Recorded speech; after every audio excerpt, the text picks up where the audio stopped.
Hello, on se retrouve dans une nouvelle vidéo. Donc aujourd'hui je fais un relevé de composition corporelle. Donc le but c'est de voir à peu près par rapport à il y a quelques mois en termes de rétention d'eau, masse musculaire, comment ça a bougé.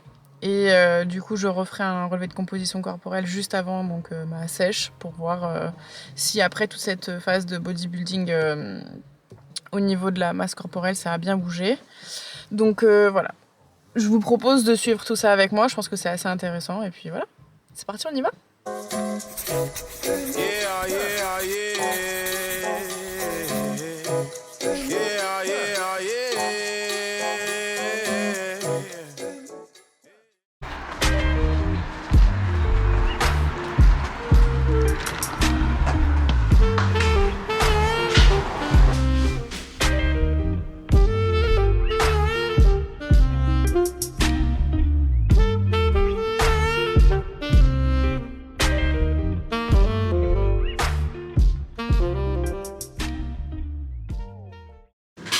Donc ici tu as le relevé qu'on avait fait le 8 décembre et là le relevé d'aujourd'hui, donc le 11 mars.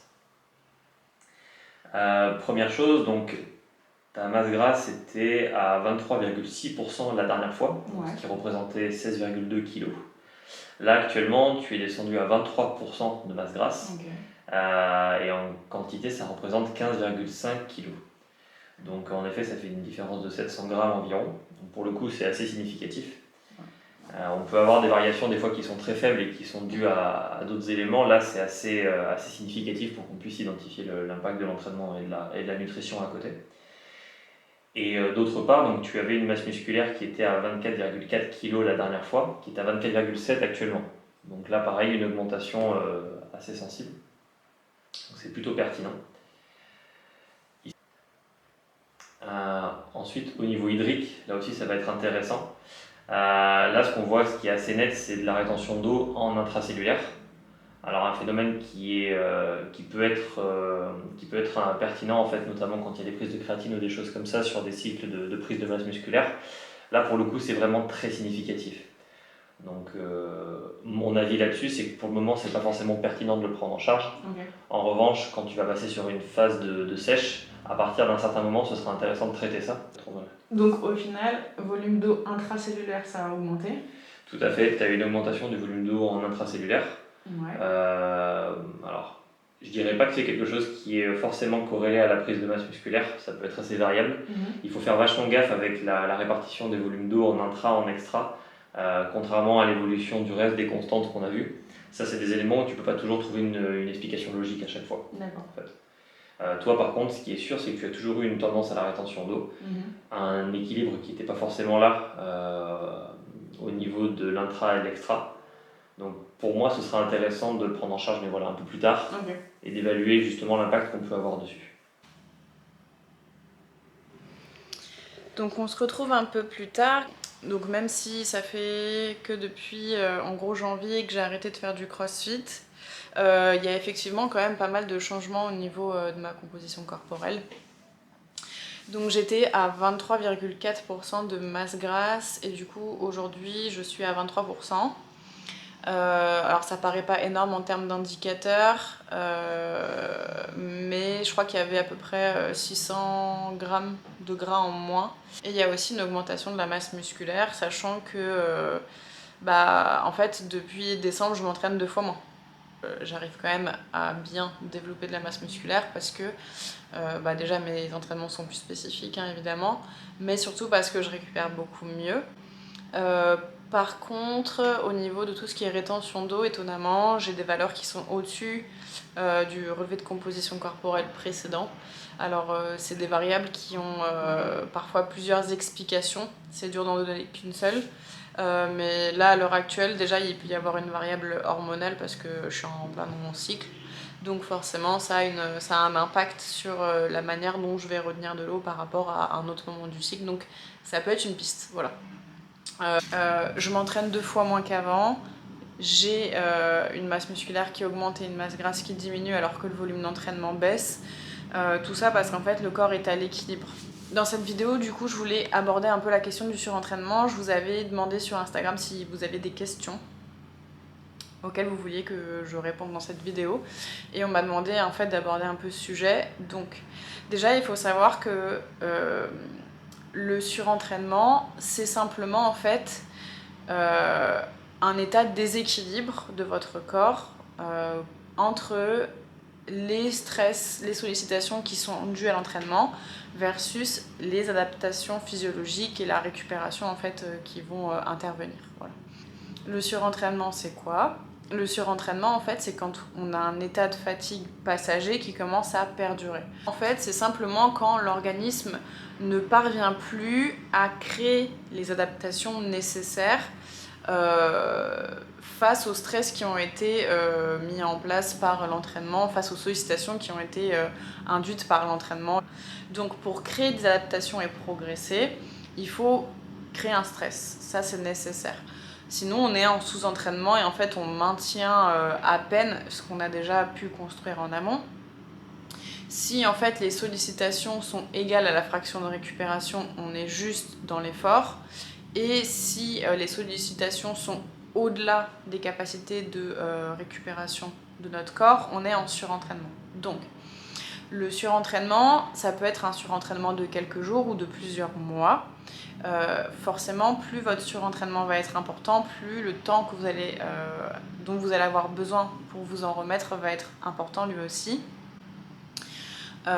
Si par exemple vous avez juste augmenter votre volume d'entraînement pendant 2 ou 3 jours, vous adaptez après, ou votre coach adapte après pendant les jours qui suivent le volume, l'intensité, vous surcompensez, et c'est comme ça en fait qu'on arrive à avoir une progression croissante. Le surentraînement intervient quand en fait cette phase-là de surcompensation n'intervient plus, et on peut le déceler en fait au travers de plusieurs caractéristiques. C'est une fatigue en fait qui va être aussi bien physique que mentale. Voilà.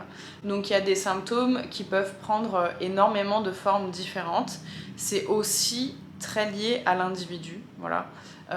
Il faut bien se mettre en tête que un volume d'entraînement, une intensité d'entraînement qui auront conduit quelqu'un à une situation de surentraînement pourront tout à fait être bien tolérés par une autre personne. Voilà. Il ne faut absolument pas se comparer en termes de surentraînement. Et c'est l'erreur, je pense, que moi j'ai fait, c'est de considérer que les autres personnes qui suivaient la même programmation supportaient bien le volume et qu'en gros c'était pas mon cas, donc en gros c'était moi le souci. Non, vraiment pas. Le surentraînement c'est individu dépendant. Voilà. Donc dans les principaux symptômes qu'on va trouver, en fait ce qui doit vous alarmer c'est tout ce qui va être différent de d'habitude. Voilà, ça va être tous les changements, aussi bien au niveau mental que physiologique, qui vous concernent. Comme votre corps va être en fait dépassé, il est dans un état de fatigue important, voilà, c'est possible qu'il y ait des troubles du sommeil, des troubles de l'appétit, voilà, une diminution de la libido, tout simplement parce qu'en fait le système hormonal ne fonctionne pas aussi bien que ce qu'il faudrait, puisque votre corps, on lui en demande trop. Est-ce que le surentraînement touche forcément que les athlètes genre de haut niveau qui s'entraînent avec des gros volumes? Alors oui, c'est possible effectivement, parce que les athlètes professionnels sont souvent soumis à un volume important, à une intensité importante. Donc oui, on retrouve des personnes en surentraînement chez les publics haut niveau, chez les athlètes de haut niveau, mais c'est pas seulement le seul et l'unique public qui est touché. Il y a aussi du surentraînement chez les personnes qui font du sport en plus de leur travail ou en sport loisir. Toutes les personnes qui font du sport en plus de leur travail et qui simplement n'ont pas la possibilité de gérer aussi bien leur récupération que ce qu'elles voudraient peuvent tout à fait se retrouver dans une situation de surentraînement. Voilà. Très honnêtement, je pense que j'étais en surentraînement sur mes derniers mois de CrossFit, voilà, et que c'est notamment pour ça que là j'ai autant d'effets entre guillemets positifs au début de cette préparation, parce qu'en fait mon corps retrouve un équilibre et que du coup forcément les choses vont en s'améliorant d'elles-mêmes. Voilà pour ça. Je vais aborder pas mal de questions qui m'ont été posées. Et je voulais revenir aussi sur le fait que trop souvent, on considère que faire du bodybuilding, il s'agit juste de faire une sèche, perdre sa masse grasse et aller sur scène en présentant entre guillemets son meilleur physique. En réalité, c'est pas vraiment comme ça que ça se passe. Enfin, ça dépend encore une fois évidemment de là où vous partez et de quel est votre objectif. Si l'objectif c'est juste de faire une compétition comme ça de manière très ponctuelle et après de retourner à votre discipline de base juste pour tenter le coup une fois, ça peut avoir... on peut comprendre l'intérêt. Mais si vous avez vraiment à cœur de bien faire les choses, il va falloir faire attention à plusieurs paramètres. Comme je vous l'ai dit, du fait que mon corps était quand même relativement fatigué ces derniers mois, je peux pas me permettre en fait de juste me faire une sèche et le pousser un peu dans ses retranchements et voir ce qui va se passer. Je fais des grosses migraines avec signes neurologiques et il y a le facteur de la fatigue nerveuse, donc du système nerveux qui est nettement mis en cause dans l'apparition de ces migraines. Alors c'est pas juste des migraines où j'ai mal à la tête et je prends un cachet et ça va. En fait je fais des migraines depuis que je suis petite. J'ai une paralysie du côté gauche du corps.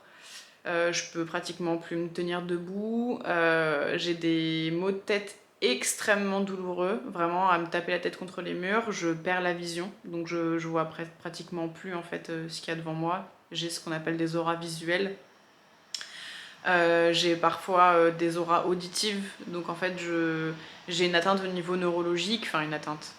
J'ai ce qui semblerait ressembler à une atteinte neurologique sur le moment, donc je comprends pas ce qu'on me dit, je peux pas parler, je ne reconnais ni les chiffres ni les lettres, enfin j'ai vraiment des migraines très sérieuses. Et le seul élément qui a été mis en cause dans le déclenchement de ces crises, c'est la fatigue nerveuse. Pardon. Donc je ne pouvais pas, après avoir été en période de surentraînement, décider de commencer une sèche comme ça. D'autant plus qu'il faut savoir quand le cerveau est l'organe qui consomme, enfin un des organes qui consomme le plus de glucides. Voilà, donc je ne sais pas encore ce que la sèche peut avoir comme effet sur ce problème de santé que j'ai. Le corps n'est pas fait pour aller chercher des taux de masse grasse aussi bas, donc il va se défendre. Il y a forcément des fonctions qui vont être affectées. Il n'est pas rare de voir des problèmes hormonaux chez certaines femmes ou chez certains hommes du fait de la sèche. Donc voilà, sans parler de dopage, il y a des problèmes hormonaux qui peuvent arriver juste parce qu'en fait on est en période où le corps est en restriction trop importante pendant trop longtemps. Voilà. De plus, le fait de ne pas commencer une sèche directe, c'est aussi parce que j'ai vraiment à cœur de faire les choses vraiment bien. J'ai pas juste envie de faire une compétition comme ça pour dire je suis montée sur scène et après basta. J'ai vraiment envie de rentrer un peu dans les clous de ce qui vont être demandés. Donc, le physique que je me suis forgé via le crossfit ressemble à un physique de crossfiteuse. Le fait de commencer par une période de transition où je vais faire du bodybuilding tout simplement pendant plusieurs mois, ça va aussi me permettre de remodeler mon physique et de rentrer davantage dans les clous et dans les critères de notation en fait tout simplement de la discipline. Voilà. Ensuite on me demande la fédération dans laquelle je vais concourir, donc ça reste encore en suspens. Des questions au début, peut-être que je parte dans une fédération nati, donc nati naturelle. Parce qu'il faut savoir qu'en bodybuilding, il y a deux grandes catégories de fédérations. Il y a les fédérations naturelles qui sont testées contre le dopage et les fédérations qui ne le sont pas. Le dopage n'a pas du tout la même place en bodybuilding qu'en crossfit. Disons que c'est moins tabou en fait dans le bodybuilding, le dopage. Donc il y a des fédérations en fait qui proposent tout simplement pas de test. Alors vous allez me dire pourquoi se poser la question en fait de partir en fédération pas naturelle si toi tu veux le rester. Alors déjà c'est simple, les fédérations naturelles c'est pas parce que ce sont des fédérations naturelles qui sont testées et qu'il n'y a pas de gens qui sont dopés, parce que finalement c'est assez simple de prendre des produits masquants pour arriver clean le jour de la compétition ou de simplement bien gérer en fait sa prise de produit pour arriver clean le jour du concours. Ça c'est une première chose, donc ça ne vous garantit pas en fait de faire des concours contre des personnes qui soient clean comme vous. Voilà, première chose. Et ensuite, les fédérations nati sont quand même moins représentées. C'est des concours sur lesquels il y a quand même moins de personnes sur scène. Donc c'est un peu moins attrayant, je trouve. Après ça, ça reste chacun son avis sur la question. Mais c'est vrai que les plus grosses fédérations en bodybuilding sont des fédérations qui sont pas testées, donc qui sont pas naturelles. Voilà. Donc du coup je pense me diriger plutôt en NPC ou en IFBB. C'est encore en cours de réflexion. Voilà. Et après pour la catégorie, j'hésitais entre wellness et bikini. Et je vais partir sur une première année bikini, c'est sûr. Ça par contre c'est sûr et certain. J'ai eu pas mal de remarques comme quoi j'étais déjà trop musculaire au niveau des cuisses pour aller en bikini, que j'avais trop d'épaules pour aller en bikini, etc. Honnêtement je préfère faire une première année en bikini, faire les modifications après coup si besoin, plutôt que de partir en wellness, reprendre encore du volume musculaire au niveau des cuisses. Voilà, je préfère entre guillemets avoir un physique de base sur lequel reconstruire quelque chose après, que de partir sur de la reconstruction musculaire en plus et de ne pas pouvoir faire marche arrière si j'avais envie de faire du bikini plus tard. Je préfère faire du bikini, ne pas être dans les critères, être trop musculaire et après me réorienter en wellness si besoin, que de partir en wellness et de ne plus avoir le choix après. Voilà. C'est une stratégie comme une autre. Voilà. Sachez que de toute manière en bikini, il y a des filles qui ont des très bonnes épaules, notamment chez les pros comme Alison Testu qui a vraiment des épaules largement plus musculaires que les miennes. Donc pas d'inquiétude là-dessus, j'ai encore de la marge. Concernant la date de mes concours, du coup j'ai vu qu'il y avait donc, la Alison Testu Cup d'ailleurs en octobre, je crois que c'est le week-end du 23-24, c'est un concours NPC. Bon, je sais pas si je ferai exactement celui-ci, vu que je sais pas encore la fédération, j'ai pas forcément encore de concours précis qui soit défini, mais en tout cas ce qui est sûr c'est que ce sera pas avant l'automne, voilà. Donc ensuite on m'a demandé si j'étais plutôt diète stricte ou diète flexible. C'est une question vraiment hyper importante à se poser, notamment quand on choisit son coach. Globalement il y a deux méthodes en période de sèche du coup pour préparer une compétition. C'est soit en fait votre coach vous donne un plan alimentaire, donc vous n'avez pas les macronutriments, donc lipides, glucides et protéines, vous avez juste en fait les quantités d'aliments avec peut-être une option ou deux à manger. À faire varier, pardon. Vous allez avoir en fait un cadre assez rigide. La diète flexible, elle, comme son nom l'indique, en fait, vous avez la flexibilité sur le choix des aliments. Et du coup, en fait, c'est pas du tout un grammage au niveau des aliments qu'on va vous donner, c'est une répartition des macros sur votre journée ou votre semaine. Voilà. L'avantage de la diète flexible, c'est que y a aucun aliment qui est interdit, voilà, puisque tant qu'en fait ça rentre dans votre total de macros sur la journée, c'est ok. Donc pour quelqu'un comme moi qui adore manger et qui a besoin de varier ses repas d'un jour sur l'autre, c'était vraiment important de faire de la diète flexible, surtout que j'ai eu des troubles du comportement alimentaire par le passé.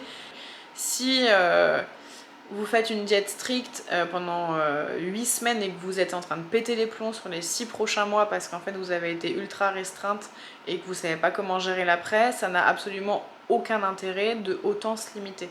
Donc voilà, après réflexion, diète flexible à 100%. Par contre, c'est pas parce que on dit diète flexible que ça va être Kinder Bueno à tous les repas, loin de là, il faut bien comprendre ça.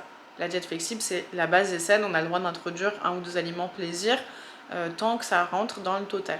Ah oui, la diète flexible aussi, ça limite grandement les phases d'hyperphagie qui sont dues à trop de restrictions dans la semaine parce qu'en fait, on va complètement bannir un aliment ou le considérer comme interdit et en fait ça va créer de la frustration et au final on finit par péter un plomb peut-être une fois dans la semaine ou tous les 10 jours.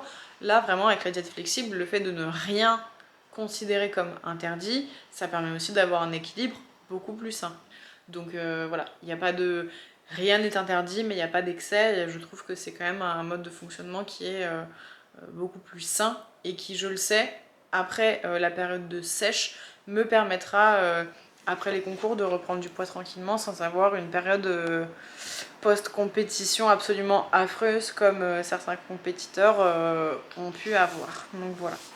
Ah ouais, ensuite on me demande si j'ai des macros différents entre les jours de repos et mes jours d'entraînement. Alors pour le moment, non. J'ai les mêmes macros tous les jours. la variation en fait des changements macro jour on jour off, je pense qu'elle interviendra en fait quand je serai en période de sèche. Là pour le moment je suis assez haute en calories, donc il n'y a pas de souci, j'ai les mêmes dans les deux cas. Donc non, je pense que ça ce sera vraiment que quand je serai sur la période où on commencera à être en restriction calorique, mais là pas pour le moment. Ensuite on me demande donc comment trouver sa compétition. Alors, c'est vrai qu'au CrossFit, c'est assez simple. Il y a une plateforme en ligne là qui retrace, qui regroupe pardon, toutes les compétitions, week-end par week-end, etc. On choisit les dates, on sait qu'il y a toujours à peu près les mêmes en France, en Europe, c'est assez simple. En bodybuilding, c'est pas du tout pareil, c'est vrai que c'est un casse-tête. Les sites des fédérations sont ultra mal faits. Donc c'est vrai que c'est un peu la galère. Je trouve que le mieux, c'est de suivre les pages des fédérations sur Facebook parce que eux communiquent mieux que sur le site internet. Voilà, faut essayer de gratter un peu des infos sur Facebook, sur les sites, et regarder aussi si du coup votre compétition, si elle qualifie, enfin si c'est un open, donc pour les novices comme moi, si c'est un pro qualifier, si c'est un concours pro, etc. Donc faut déjà bien connaître sa fédération. Une fois qu'on l'a choisi, aller suivre cette fédération du coup sur les réseaux. Ne pas hésiter aussi à suivre les athlètes pros de la fédération qui souvent communiquent sur les compétitions. Et voilà, essayer vraiment de suivre tout le réseau, donc les professionnels du réseau. Et il faut s'y prendre quand même pas mal à l'avance. Voilà. Je trouve que c'est une galère aussi, donc pas de panique. Donc voilà, pas mal de blabla, mais c'est vrai qu'il y avait pas mal de questions. Et il y avait quand même 2-3 trucs qui diffèrent entre le crossfit et le bodybuilding. Je trouvais que c'était important de revenir dessus. Et puis voilà. Bon écoutez, moi je vais aller me faire à manger. Je vous dis à plus tard.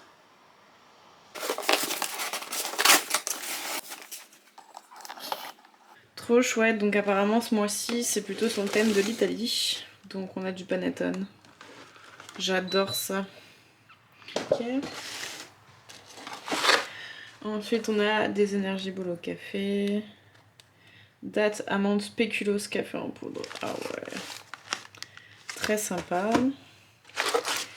Donc, ah oui, les Energy Balls elles sont faites maison par la marque. Donc voilà, c'est fait en France par Mondaybox qui est une société qui est située à Lyon. Donc voilà, c'est comme vous voyez, c'est ultra qualitatif puisqu'il y a 4 ingrédients. C'est quand même vraiment sympa. Est-ce qu'on les voit dedans ? On a des petits amaretti. Voilà. Noix de cajou au parmesan. Noisette italienne. Trop bien pour faire la cookie. Oh là là là là là là, la folie. Non, franchement, les box sont toujours top. Ouais, les box sont vraiment toujours super bien présentées. Je trouve que vraiment pour la qualité des produits, pour le nombre de produits qu'il y a par box, je trouve que le rapport qualité-prix est quand même vraiment pas dégueulasse. Donc non, franchement, je suis très contente de travailler avec cette marque.